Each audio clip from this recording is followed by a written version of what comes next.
Early last year, Melbourne University's AsiaLink Centre was one of the first international organisations allowed into Myanmar to hold talks with government advisors about the country's moves to democracy.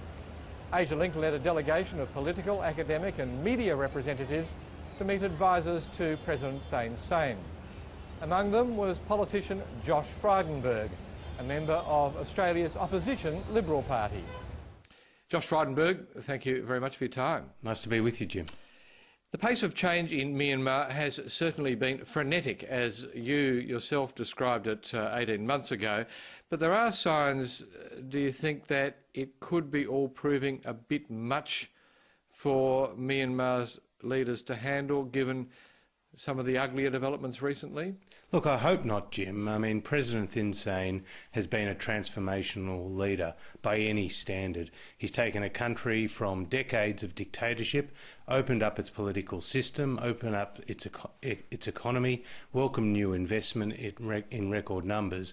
This is a very positive development for the region and for the people of Myanmar. You're right to say there have been some recent troubles, particularly we've seen persecution of Muslims in the northeast. That's of concern, but I'm hoping that Myanmar is on a very positive trajectory forward. It's certainly got the support of the international community, and I'm pretty optimistic for the future.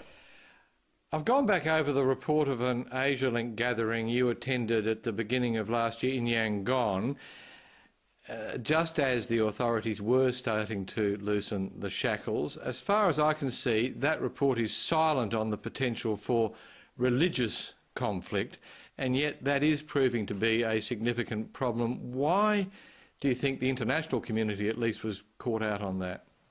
Well, we were hoping, I suppose, that you wouldn't let this violence get out of control by the authorities, and I think President Thein Sein is very determined to try to rein it in, because the Muslims make up about 5% of what is a population coming close to 60 million.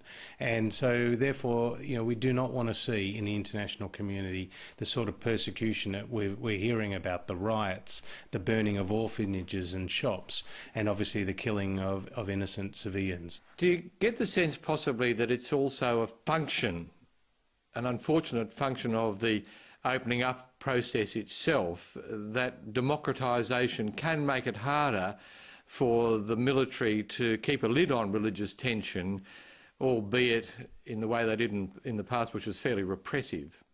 Well, certainly there's going to be much more scrutiny, and you're absolutely right. The world is looking at Myanmar right now, and as Myanmar tries to attract foreign investment, attract foreign skills, attract foreign diplomatic support, it can't afford to have this sort of violence on the world's front pages. So you're right, there's a lot more scrutiny and focus on what is actually happening within Myanmar, and you can't revert to those sort of hardline military tactics that definitely were a feature of the past in Myanmar. So I'm hoping this, opens an opportunity for the Myanmar leadership to actually stamp this out once and for all.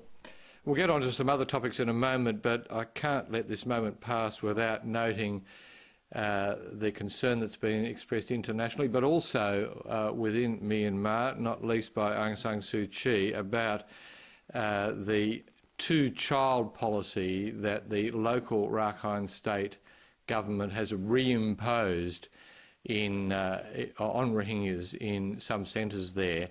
That's not a good sign either, is it? Not a good sign, and of great concern, I'm sure, to many in the international community, as well as the Australian leadership, political leadership of both sides, because that would seem to be quite discriminatory, and again an example of persecution of a minority. Look, let's not beat around the bush here, Jim. There are human rights abuses that are ongoing in Myanmar, and it's up now to the leadership from Thein Sein and also Aung San Suu Kyi to stamp this out. While international sanctions have been wound down against Myanmar, both from the European Union, the Americans, as well as Australia, there's still an arms embargo that Australia maintains, but we have sent a defence attaché to Myanmar. We have got a trade commissioner there operating out of our embassy. So, we're looking for opportunities for cooperation and to build a brighter future for not just the people of Myanmar, but also for the people of the region. Let's talk about those opportunities for a moment. Myanmar was once the richest nation in Southeast Asia. The food bowl of Asia. Indeed. It has suffered mightily from the way in which it's been governed for the last half century or more. It's now opening up spectacularly. But are there risks in that too, that spivs and ne'er-do-wells can get in as well as reputable companies and impugning the reputation of all foreign investors? This is going to be a slow process, and we actually have to issue a word of caution here. That companies that are investing in Myanmar need to be aware of what has happened in the past and the difficulties of opening up, but also, obviously, to capture the opportunities in the future. I know a lot of Australian companies, including Visy and Woodside and Macquarie University, as well as the ANZ Bank, are all looking to bring their skills and wherewithal to Myanmar to try to develop what is a very rich resources sector there, a very rich agricultural sector there, and a very opportunistic construction sector there. These are very significant opportunities, and I'm hoping that international companies, not just Australian companies, can go in to Myanmar to transfer some of their skill base and hopefully, drive up living standards for all people in Myanmar. Josh Frydenberg, thank you very much. Great to be with you.